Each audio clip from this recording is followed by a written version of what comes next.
Did you know that one of the wealthiest people in the world, Warren Buffett, considers buying a home to be a bad investment? The billionaire investor has often warned against the perils of real estate investing, and here's why. This video will explain why investing in real estate is not always the best financial decision and discuss the alternatives available. So, subscribe to the channel and let's get started. Real estate has long been established as one of the most traditional sectors to invest in, with the potential for lucrative returns. However, over recent years, the affordability of homes has taken a drastic turn. Currently, 99% of the housing market is beyond the financial reach of most Americans. The typical house price currently sits at about $430,000, a staggering 6 times the average salary. This wasn't always how things were. Rewind the clock for 50 years, and the average cost of a home was merely triple the median salary. Even when considering factors like inflation, there's no denying that the price of homes is astronomical. They've become so unaffordable that one needs to work twice as hard as they would have had to half a century ago just to secure the same type of home. We once fantasized about a future like those depicted in sci-fi movies, where robots and technology would take care of our problems. However, in the current year of 2024, it seems that the dream is far from reality. House prices are hitting unprecedented highs, contributing to the emergence of numerous real estate millionaires. But it's curious to note that the wealthiest investor in the nation isn't dabbling in real estate. Now, why could that be? What Warren Buffett says: the real estate sector is the biggest market in the United States. However, it's interesting to note that Warren Buffett, dubbed the most intelligent and successful investor in the country, with a personal net worth exceeding $120 billion, doesn't invest in real estate. This begs the question, what secret insights does Buffett possess that most of us lack? Warren Buffett believes in long-term investment strategies. He isn't overly concerned with a business's short-term performance, say 6 months or even a year from now. His focus is steadfast on the company's long-term potential. In fact, he has been famously quoted as saying that if an investor isn't prepared to hold a stock for a decade, then it's not worth holding for even 10 minutes. Buffett's strategy involves seeking out straightforward and unambiguous businesses. He prefers companies whose future is predictable and easy to grasp. He breaks it down simply by stating, "This is what the product is. These are the people who purchase it, and here's why they do so." It's noteworthy to remember that each stock represents a real company with genuine teams, products, and services. The better one understands a business's nuts and bolts, the better equipped they are to predict its future stock price. Another key aspect of a business that Warren Buffett places high value on is customer loyalty. Will consumers return to purchase the product again? Why is this factor so crucial? The answer lies in stability. Businesses that manage to maintain a steady cash inflow are the ones that continue to thrive and grow. The opposite is equally true.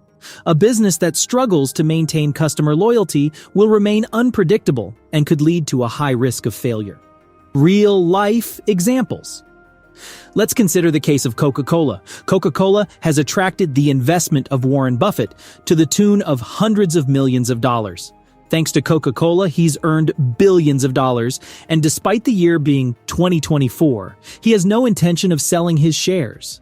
The company's key product is a soft drink, simple but effective. We understand why consumers opt for it, but the crucial element is their repeated purchases. Buffett has always highlighted brand recognition as a critical factor when choosing a business to invest in. Even when faced with a choice of 20 or 30 different soft drinks on the shelves, a devoted Coca-Cola fan will immediately spot and select Coca-Cola. This strong affinity for the brand epitomizes the power of brand recognition. Consumers tend to prefer products from brands they feel an emotional bond with. Interestingly, one sector Warren Buffett has consistently steered clear of is the technology industry. He has consistently declined, even with encouragement from his good friend Bill Gates, to put money in Microsoft or other tech enterprises back in the 90s. He failed to identify the 3 characteristics he seeks in those firms. In comparison, Apple breaks away from the mold of most tech companies with its remarkably uncomplicated business approach. Their main product, the iPhone, has been designed to ensure that customers keep coming back year after year to purchase the same model, just with slight enhancements. Apple has transformed the iPhone from a mere desire to a need. Instead of launching various models every year, they stick to the same iPhone, lightly altered annually. So while the company is classified as a technology brand, its business model aligns with Buffett's investment philosophy. Location of your real estate. Undeniably, real estate is crucial in satisfying a fundamental human need: shelter. Because of this, people will continue to seek real estate since we all require a roof over our heads. However, the third essential aspect, brand recognition, doesn't really apply to real estate. The significant factor in this sector is location. The identity of the seller or renter isn't of consequence. All that matters is that the property is in a desirable location, creating constant demand and challenging competition. Let's think about the example of Warren Buffett, who began investing in Apple in 2016 and saw the stock price skyrocket by approximately 700%. Landing a real estate deal that could yield a 700% return within the identical time frame is almost unthinkable. Despite common belief, real estate isn't as passive an investment as many envision. Handling a single property might feel like a small extra job on the side, but managing multiple properties, it's more like a full-blown profession. There's always something that needs fixing. If you're tackling this alone, it becomes a 9-to-5 commitment. Chances are, you'll necessitate the services of a small firm to manage all these properties.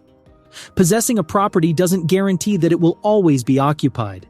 There are times of high demand, but also times when demand dwindles. If you're dealing with a mortgage, a likely scenario if you're investing in real estate, the bank isn't concerned about whether or not you've rented out the property.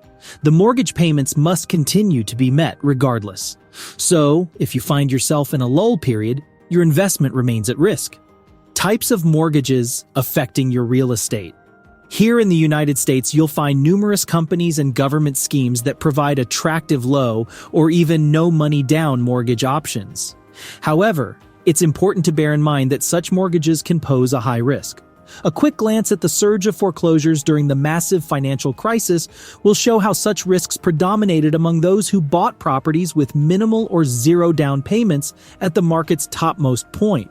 That's why experts often suggest a down payment of anywhere between 10 to 20% when planning to buy a house.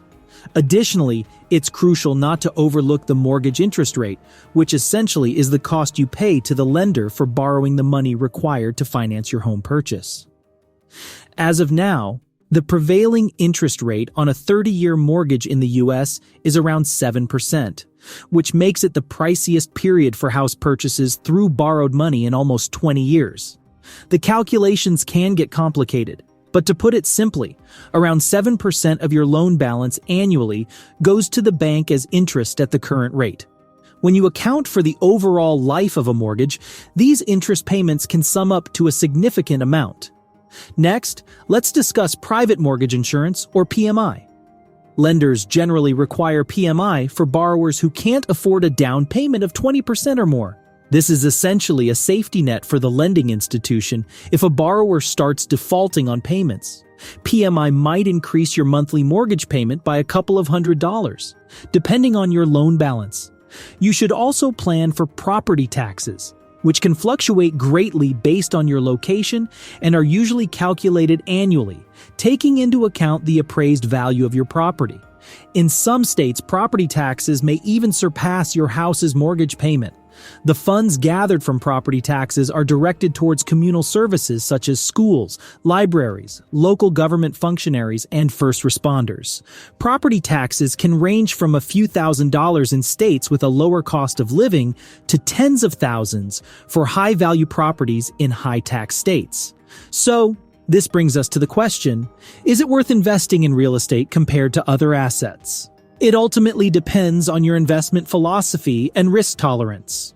While real estate can provide stable returns over time, it also requires significant knowledge, effort, and ongoing expenses to manage. What do you think is real estate worth investing in? If you liked this video, don't forget to hit the like button and subscribe to our channel for more informative content.